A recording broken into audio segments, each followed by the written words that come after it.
নারীদের সম্মান দেয়নি খ্রিস্টান, নারীদের সম্মান দেয়নি হিন্দু। আজও হিন্দু মেয়েরা বাপের অর্থ সম্পদ জমি জায়গা পায় না। আল্লাহ তাআলা নারীদের মান সম্মানার্থে পিতার জমি জায়গা বাড়িঘর সহ সর্বস্তরে তাদের মান সম্মান অনেক বেশি করে দিয়েছেন। কিছু কিছু জায়গায় নারীদের মান সম্মান মর্যাদা এত বেশি দেওয়া আছে যা কখনো কোনো পুরুষ অর্জন করতে পারবে না। যেমন, এই ছেলে, তোমরা এখানে দাঁড়িয়ে আছো কেন? তোমরা দেখাশোনা করছো নাকি? তোমাদের এই যে আমি আসলাম তো ওখানে দেখলাম জায়গা আছে, তো এখানে দাঁড়িয়ে আছো কেন? এই যারা দায়িত্ব পালন করছো, তোমাদের চোখ নাই, দেখো না তোমরা কি দায়িত্ব পালন করছো? দু পয়সার একটা ব্যবসা করে চিন্তা ভাবনা করতে পারো না?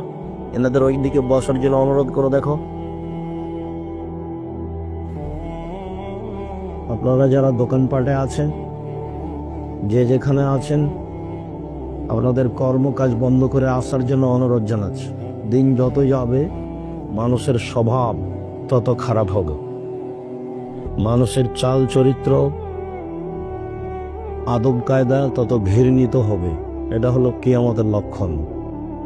রাসূল সাল্লাল্লাহু আলাইহি সাল্লাম বলছেন, কাইফা বিকুম আবে জামানিন, তোমাদের কি হবে, যুগের কি হবে, তোমাদের কি হবে, যুগের কি হবে। এই যে উদ্কিতুম ফি ওসালাতিন নাস, যখন তোমরা থাকবা আগাছার মাঝে। আগাছা মানে ধান গাছ রাখে আর ঘাস তুলে ফেলে, তো ঘাস হলো আগাছা। মানুষ যখন সমাজে সব আগাছা হয়ে যাবে, কারো যখন বুঝ থাকবে না, বিবেচনা থাকবে না, খারাপ কথা খারাপ কাজটাই তার কাছে ভালো হবে, তখন তোমাদের কি হবে, তখন যুগের কি হবে। অমারিজাতুল উহুদ ওয়াল আমানাত, মানুষের কাছে থাকবে না ওয়াদা অঙ্গীকার, মানুষের কাছে থাকবে না আমানতদারি, তখন তোমাদের কি হবে, যুগের কি হবে। ওখতালাফান নাস, মানুষ মানুষের বিরোধিতা করবে।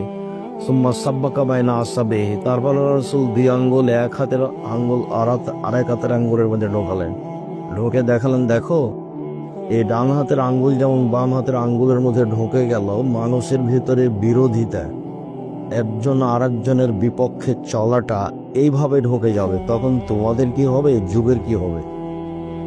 কেউ কাউকে মানে না, সবাই ভোট নিয়ে নির্বাচনে ব্যস্ত আছে, মানে চাল চলন চরিত্র বলে কোনো কিছু নাই। মানে মানুষ মানুষের বিপক্ষে যাওয়ার জন্য একবারে হায়ানা, কুকুর শ্রীগালের মতো হয়ে আছে, পশু প্রাণীর মতো হয়ে আছে। যার কারণে আল্লাহ মানুষকে জায়গায় জায়গায় অনেক নিন্দা করেই বলেছেন। মাঝে মধ্যে বলেছেন যে তোমার আর কি দাম, তোমাকে তো আমি শুক্রক্ষীর থেকে তৈরি করেছি, তোমার আবার এত কথা কেন। আবার কোন জায়গাতে বলেছেন, তোমাকে তো আমি মৃত্তিকা মাটি থেকে তৈরি করেছি, তোমার আবার কি দাম আছে, তুমি এত কিছু করো কেন।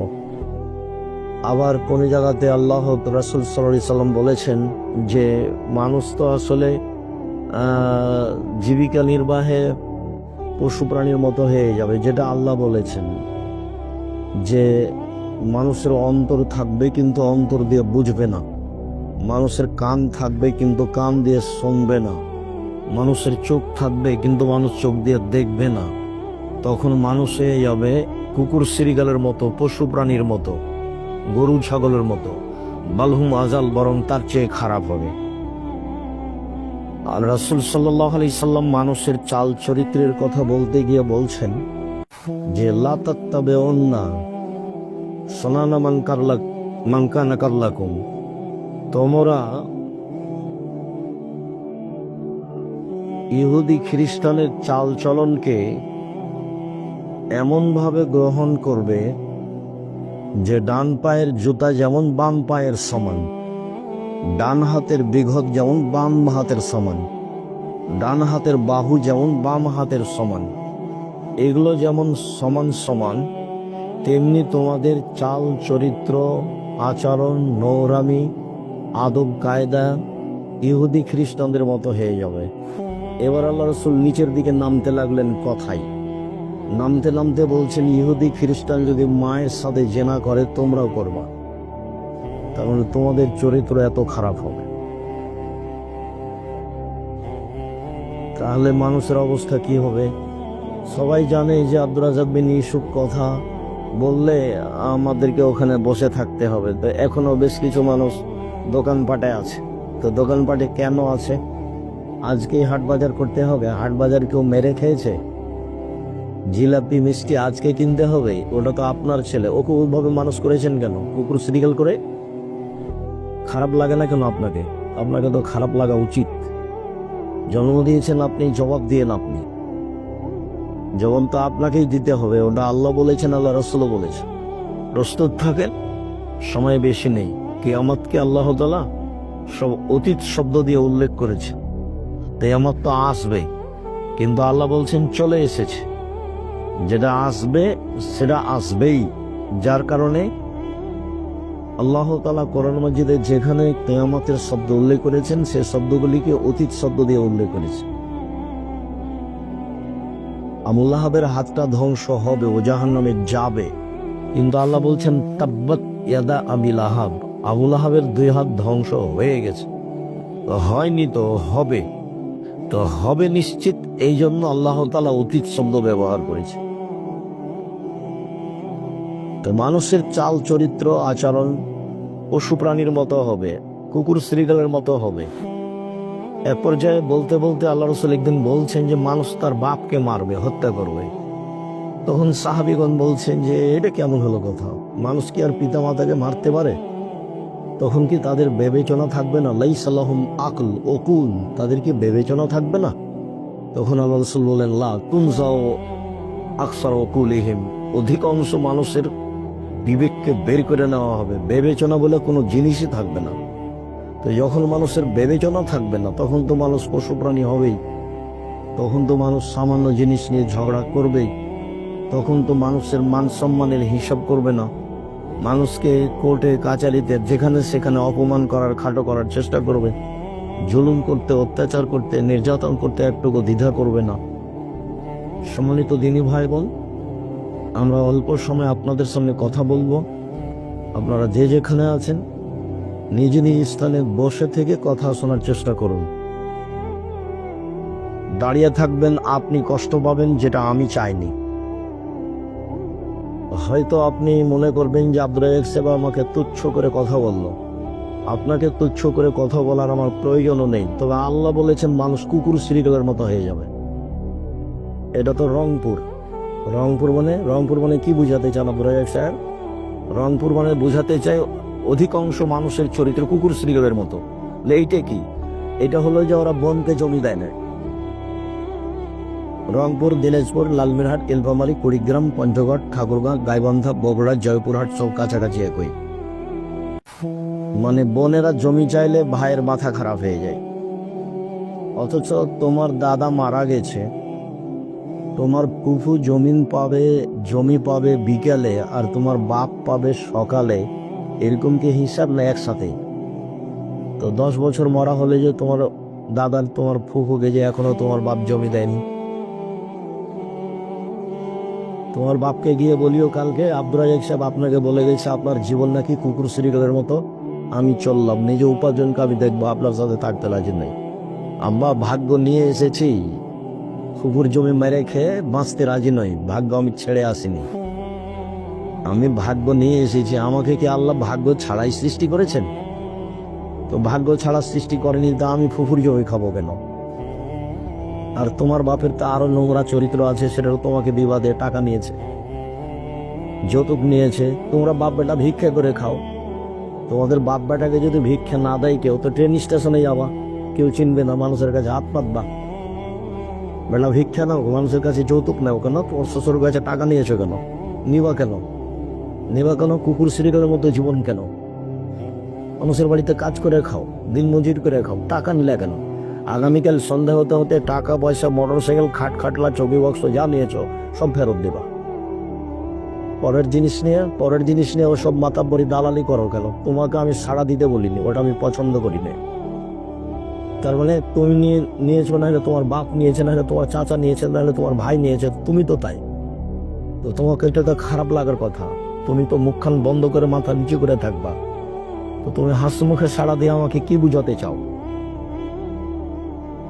সম্মানিত দিনী ভাই বোন, আমরা এসব ধার ধারি না। আমার বাপকে মাটি দেওয়ার পরে আগে জমি ভাগ করেছি, তারপরে আমরা খাওয়া দাওয়া করেছি। যদিও আমার ছোট ভাই জমি চিনে না কোথায় আছে, আমি তো একটু চিনি, ওরা আমরা খোঁজও রাখি না। সম্মানিত দিনী ভাই বোন, মানুষের টাকা নিয়ে টাকা দিয়ে মোটর সাইকেল কিনে নিজেকে মাতাব্বরি দেখেন না, কাজ করে খাবেন মানুষের বাড়িতে। সারাদিন কাজ করবেন, 500-600 টাকা পাবেন, এটা আপনার কোটি টাকা দাম। কেউ দিনে 1,00,000 টাকা ইনকাম করে, আপনি দিনে 500 টাকা ইনকাম করবেন, আপনি এটাকে মনে করবেন এটা 5 লক্ষ টাকা। আপনি শান্তি পাবেন, বৈধুর্য উপার্জনের চেষ্টা করবেন। মহান আল্লাহ বলেন, কুল্লিল মুমিনাত ইয়াগযুযনা মিন আবসারিহিন্না ওয়া ইয়াহফাযনা ফুরুজাহুন্না ওয়া লা ইউবদিনা যিনাতাহুন্না। মুহাম্মদ সাল্লাল্লাহু আলাইহি সাল্লাম আপনি মহিলাদের বলে দেন তারা যেন চক্ষু নিচু করে চলে। মানে পুরুষদেরকে তো আল্লাহ আদেশ দিয়েছেন যে পুরুষেরা যেন চক্ষু নিচু করে চলে, আল্লাহ মহিলাদেরকেও বলছেন যে মহিলারা যেন তাদের চক্ষুকে নিচু করে চলে।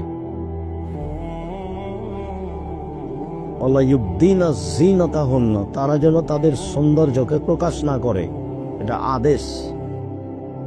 আপনার মা, খালা, ফুফু, আপনি আপনার ফুফুকে আনতে গেছেন কিনা জানি না, আমি তো আমার মায়ের সাথে গেছি আমার খালাদের বাড়ি, তো গরুর গাড়িতে গেছি, যার জন্য বুঝতে পারি না যে আমার মা কিভাবে হাঁটতেন রাস্তায়। তবে আমার ফুফুকে দেখেছি, আমি আমার ফুফুর সাথে আমাদের বাড়ি আসছি বা আমার ফুফুকে নিয়ে গেছি, রাস্তায় মানুষ পড়েছে, তখন আমার ফুফু রাস্তার একদিকে দাঁড়িয়েছে, মানুষটা যখন পার হয়ে গেছে তখন আমার ফুফু আবার হাঁটতে লেগেছে।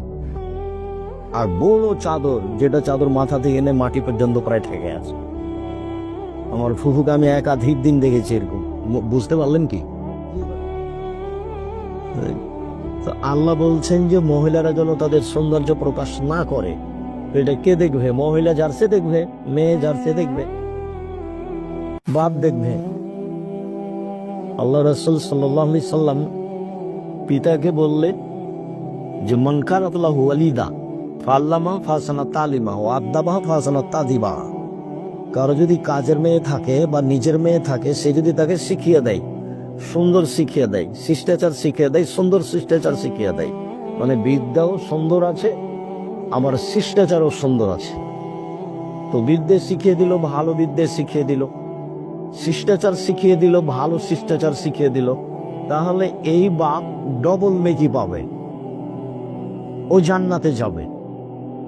আর একবার আল্লাহ রাসূল সাল্লাল্লাহু আলাইহি সাল্লাম বলছেন মান কানাত লাহু মান আলা সালাসা বানাতিন, কে যদি 3টে মেয়ের লালন পালন করে, তখন 3টে মেয়ের লালন পালনের ব্যাপারে এভাবে বললেন, 1 আল্লামাহুন্না, তাকে বিদ্যে শিখিয়ে দিল, 2 ওয়া আদাবাহুন্না, তাকে শিষ্টাচার শিখিয়ে দিল, 3 আহসানা ইলাইহিন্না, তার সাথে সদাচরণ করলো। তখন এই মেয়ে 3টি বিচারের মাঠে বাপকে জান্নাতে নিয়ে যাওয়ার জন্য জাহান্নাম থেকে অন্তরাল হয়ে যাবে। এইভাবে অন্তরাল, ওইদিকে থাকবে জাহান্নাম, এদিকে থাকবে পিতার, মধ্যে থাকবে মেয়েরা। মেয়েরা আল্লাহকে বলবে আমার বাপকে জান্নাতে দিতে হবে আগে, তারপরে কোনো কথা। এইভাবে মেয়েরা বেঁকে যাবে। তা আপনার মেয়ে এখন দোকানে হেঁটে বেড়াচ্ছে, বলেন আপনার মেয়ে আপনার পক্ষে কথা বলবো কি হিন্দুর মেয়ে ওই যে হেঁটে বেড়াচ্ছে, যেটা হ্যাঁ করে এসেছে আবার হ্যাঁ করে চলে যাচ্ছে, ওটা হিন্দুর মেয়ে? ওই যে দেবরের মোটরসাইকেলে এসেছে, ওর চাচাতো ভাইয়ের মোটরসাইকেলে এসেছে, ওটা হিন্দুর মেয়ে? কি বুঝাতে চাচ্ছেন আপনি আমাকে? আল্লাহ নবী তো বলেছেন যে 3টে মেয়ে বিচার মাঠে বাপকে জান্নাতে নিয়ে যাবে, চলো জান্নাতে অন্তরাল হয়ে যাবে, বলবে আগে আমার বাপকে জান্নাতে দিতে হবে, তারপরে কোনো কথা। কেন? বিদ্যে শিখিয়ে দিয়েছে বাপে মেয়েকে, শিষ্টাচার শিখিয়ে দিয়েছে। শিষ্টাচার কি জিনিস সেটা আপনিও কোনোদিন ভাবেননি, মেয়েও কোনোদিন ভাবেনি। মেয়ে তো মনে করেছে এটাই শিষ্টাচার, দুলা ভাইয়ের সাথে যাবো বাজার করে বেড়াবো, হ্যাঁ করে হেঁটে আসবো, এটা হলো শিষ্টাচার। তাহলে কিভাবে আসে, চলে কিভাবে? আপনি দেখতে পান না? দেখতে পান না কেন? দেখা তো উচিত। এটা তো রংপুর। রংপুর মানে কি বুঝাতে চাইলেন আব্দুল রাজ্জাক সাহেব? রংপুর মানে বুঝাতে চাইলাম যে জামাই বাড়িতে এসেছে, তো যুবতী মেয়েকে বলছে তোর দুলা ভাইকে চা দিয়ে, পানি দিয়ে, পান দিয়ে। কেন?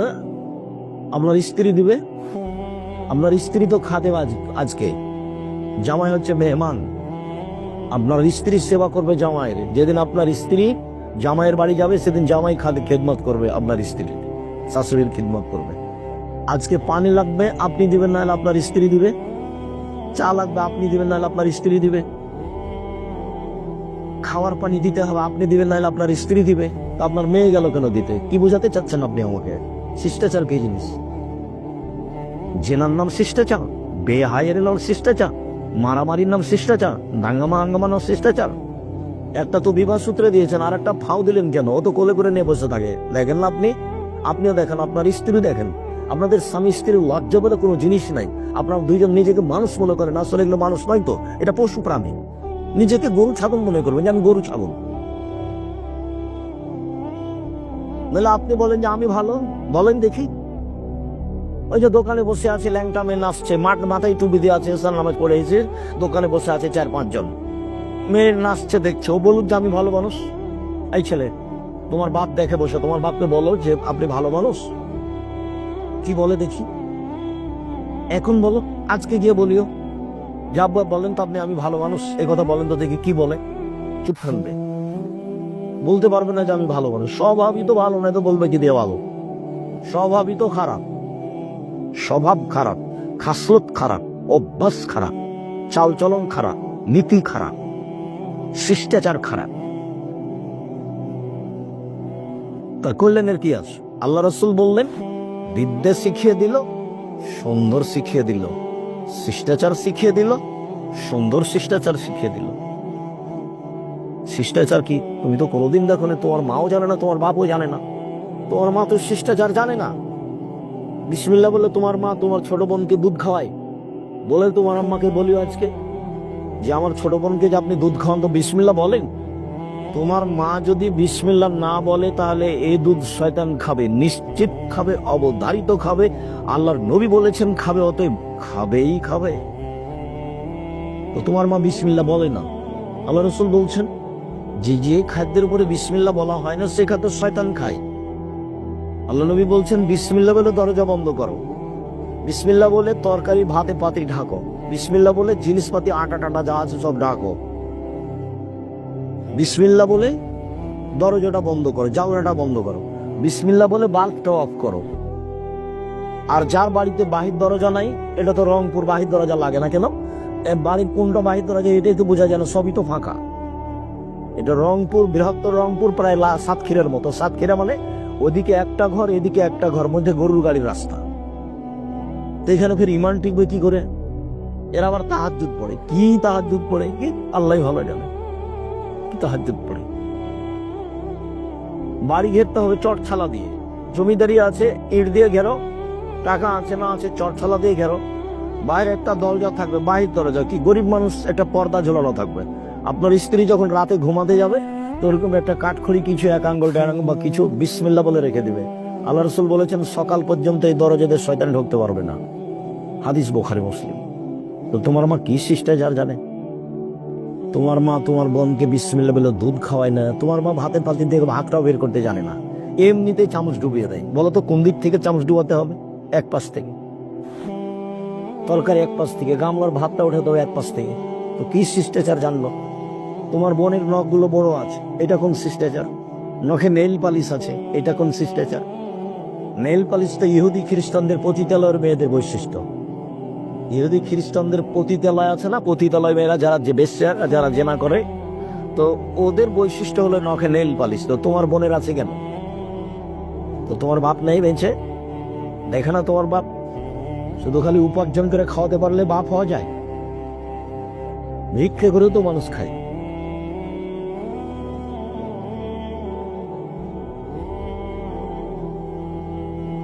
বাপ মা মানে পাহারাদার।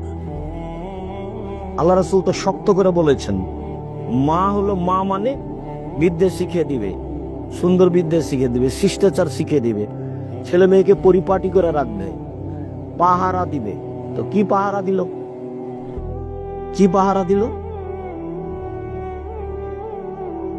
সম্মানিত দিনী ভাই বোন, আল্লাহ তাআলা বলেন, মুহাম্মদ সাল্লাল্লাহু আলাইহি সাল্লাম আপনি মহিলাদের বলে দেন তারা যেন চক্ষু নিচু করে চলে, ওরা যেন গায়ে কাপড় দিয়ে চলে, ওরা যেন ওদের সৌন্দর্যকে ঢেকে রাখে। আল্লাহ বলছেন অকারনা ফি বইউতে কন্যা ওলা তাবাররাজনা তাবাররাজাল জাহেলিয়াতিল উলা। হে মুসলিম মহিলা, তোমরা বাড়িতে থাকো। বন্যতার যুগে, বর্বরতার যুগে, অসভ্যতার যুগে নারীরা যেভাবে প্রদর্শনী দিয়ে রাস্তাঘাটে চলতো সেভাবে চলো না। মানে এখন যেভাবে মেয়েরা চলছে রাস্তাঘাটে, এইভাবে জাহিলিয়াতের যুগে চলতো। মানে আমাদের নবী আসার পূর্বে ওটাকে বলা হয়েছে মূর্খতার যুগ, জাহিলিয়াতের যুগ, বন্যতার যুগ, বর্বরতার যুগ, অসভ্যতার যুগ। তো এইটা তো পল্লী এলাকা। তো তোমার বোন বাজারে যায় কেন? কেন যাবে? তুমি মরেছ, তোমার ভাই মরেছে, তোমার বাপ মরেছে, তোমার বোন বাজারে গেল কেন? আপনি মহিলা মানুষ, আপনি বাজারে গেলেন কেন? আপনার দেবর নেই, আপনার ভাসুর নেই, আপনার শ্বশুর নেই, আপনার বাপ নেই, আপনার বোনের ছেলে নেই, আপনার ভাইয়ের ছেলে নেই, এরা কি সবাই মরে গেছে? তাই আপনি বাজারে গেলেন, ভ্যানিটি ব্যাগ হাতে করে সরম এনে গেল। এটা কিসের ব্যাগ? অত শয়তান থাকে? কি দেখাতে চান? ওগুলো আপনার ভাই দেখে না, আপনার বাপ দেখে না? কই আমরা তো বাজারে যাই না, আমরা মরে গেছি। কেন যাবেন? কেন বাজারে যাবেন মহিলা মানুষ? কেন আপনাকে এভাবে চলতে শিখতে হলো? জিনিস আপনাকে কিনতে হবে কেন? সহজ পথ। মহিলা মানুষ দুটা জীবনে কাজ করিয়েন না। এক, অভিমান। অভিমান করেছেন মানে সংসার ধ্বংস হয়ে গেছে। প্রতিবাদ, প্রতিবাদ করবেন না, করলেন মানে সংসার ধ্বংস হয়ে গেছে। আব্দুল রাজ্জাক সাহেব, অভিমান মানে কি? অভিমান মানে হলো এই যে তুমি আমাকে স্বপ্নপুরী দেখতে নিয়ে গেলে না, কোথায় কক্সবাজার থেকে আসে দেখতে, আর রংপুরে আমার বাড়ি কাছে আছে, স্বপ্নপুরে একদিন দেখতে নিয়ে গেলে না, এর নাম অভিমান। একটা ভালো কাপড় দিলে না, যখনই একটু দেরি হবে তখন শয়তান বলবে, সারা দিন ওই মহিলার পিছে লেগে থাকবে শয়তান, দেখলে তোর স্বামী কথা মানে না, এর আগেও বলেছিল দেয়নি, দেখলে কিছু তোমার স্বামী তোমাকে দেয় না, কোনোদিনই দেন। এভাবে শয়তান বলতে বলতে বলতে এমন সারা রাত আর তাকে ঘুমাতে দিবে না। সকালবেলাতে বলবে তোর সংসার আমি থাকবো না। তো বলো ঠিক আছে থাকিস না, যা। তো যে এখনই তালাক দিয়ে দে। আচ্ছা দিচ্ছে, তো এক্ষুনি তালাক দে। আগে তখন তালাক দিয়েছে, 1 তালাক, 2 তালাক, 3 তালাক, 1000 তালাক, বলে যেমন তালাক দেওয়া হয়েছে তেমন শয়তান আর মেয়ে চলে গেছে। এখন ধরা পড়ে গেছে ছেলে মেয়ে তো 3টে। তো এখন আর কি হবে? এখন তো কঠিন অবস্থা। বেগুনের গাছে বেগুন তুলে খাওয়া যায়, মোলা তুলে খেলে গাছটাই শেষ। তালাক দিলে বউ শেষ। দুটা কিছু গালি দাও, মারা বকা ভালো, কিন্তু তালাক মুখ দিয়ে বের করলেই তালাক হয়ে যাবে। ইচ্ছাই বললেও হবে, অনিচ্ছা বললেও হবে, জিদ করে বললেও হবে, তৎ করে বললেও হবে, হাসি মজাক করে বললেও হবে। তালাক তালাকি। আল্লাহ রাসূল বলছেন জিদ্দুহুনা জিদ্দুন সালাম হাজলাহুনা জিদ্দুন। 3টা জিনিসের চূড়ান্ত চূড়ান্ত, তৎ ও চূড়ান্ত, মজাক ও চূড়ান্ত। সেটা হলো, একটা হলো তালাক, একটা হলো বিবাহ, একটা হলো আজাদ, মুক্ত করা। অকারনা ফি বইউতে কুন্নাওয়ালা তাবাররাজনা তাবাররাজাল জাহিলিয়াতিল উলা। মহিলারা তোমরা বাড়িতে থাকবে, এটা আল্লাহর আদেশ। বন্যতার যুগে, বর্বরতার যুগে, অসভ্যতার যুগে যেভাবে চলতো, এখন যেভাবে দেখছে, দিনরাত দেখতে পাচ্ছেন রংপুর বাজারে, আপনার ওই আরো যে আশেপাশে যেগুলো বাজার আছে সেগুলোতে। তা আমার তো সন্দেহ হয় যে আসলে এসবকে হিন্দুর মেয়ে না আসলে মুসলমানের মেয়ে। সম্মানিত দিনী ভাই বোন, আল্লাহ তাআলা বলেন, ইয়া আইয়ুহান নবী কুল্লি আজওয়াজিকা ওয়া বানাতিকা নিসাইল মুমিনিনা ইউদনিনা আলাইহিন্না মিন জালাবিবিহিন্না। মুহাম্মদ সাল্লাল্লাহু আলাইহি সাল্লাম, আপনি আপনার মেয়েদেরকে, জনগণের স্ত্রীদেরকে, মহিলাদেরকে বলে দেন, তারা যখন বাড়ি থেকে বের হবে, প্রয়োজনে যদি বের হয়, তাহলে সে যেন মুখের উপরে কাপড় ঝুলিয়ে পর্দা করে বের হয়। তো শাড়ি পরলে পর্দা থাকে? এই ছেলে, কেমন অনুভূতি? দূর থেকে চিৎকার করে বলছে, একটা জিনিস দিচ্ছে তো চিৎকার করে বলছে যে নাও। কি অনুভূতি? এই ছেলেরা, তোমরা যারা কয়েকজন আছো কিনা আমার কাছে ধরা পড়ে না, পাহারা দাও, আশেপাশে দাঁড়িয়ে থাকো। আশেপাশে কেউ যেন মোটরসাইকেল স্টার্ট দিয়ে না যায়, গেলে দূরে গিয়ে স্টার্ট দিবে, এখানে নয়। আর আমি তো আপনাকে বক্তব্য শোনাতে বাধ্য নই, আমি আপনার জন্য এসেছি, এই কথাই ঠিক। আমি ক্লাস থেকে বের হয়ে এসেছি, আবার গিয়ে ক্লাস করব ইনশাল্লাহ। আমি এত ব্যস্ততার মধ্যে আপনার কাছে এসেছি, আপনার জন্য এসেছি। আপনার আমি কিছু না কিছু উপকার করবো ইনশাল্লাহ, এই জন্য এসেছি। এখন আপনি যদি নিজেকে গরু ছাগল মনে করেন তাহলে তো আমি বুঝাতে পারবো না, পশু প্রাণী মনে করেন তাহলে তো বুঝাতে পারবো না। আল্লাহ কোরআন মাজিদকে দিলেন পাহাড়ের উপরে, তো পাহাড় বলছে বহন করতে পারবো না এই আমল। আসমান জমিনকে দিলেন না, পারবো না। তো মানুষ বললো যে আমরা পারবো, তো যেমনই মানুষ বললো যে আমরা পারবো, তেমন আল্লাহ তাআলা বললেন জলুমান জাহুলা, মানুষ বড় জাহেল, মানুষ বড় জালেম, মানুষ বড় জাহেল, মানুষ বড় জালেম। অবাক কথা, কোরআন মাজিদের জিম্মেদারি আমরা নিলাম, সেজন্য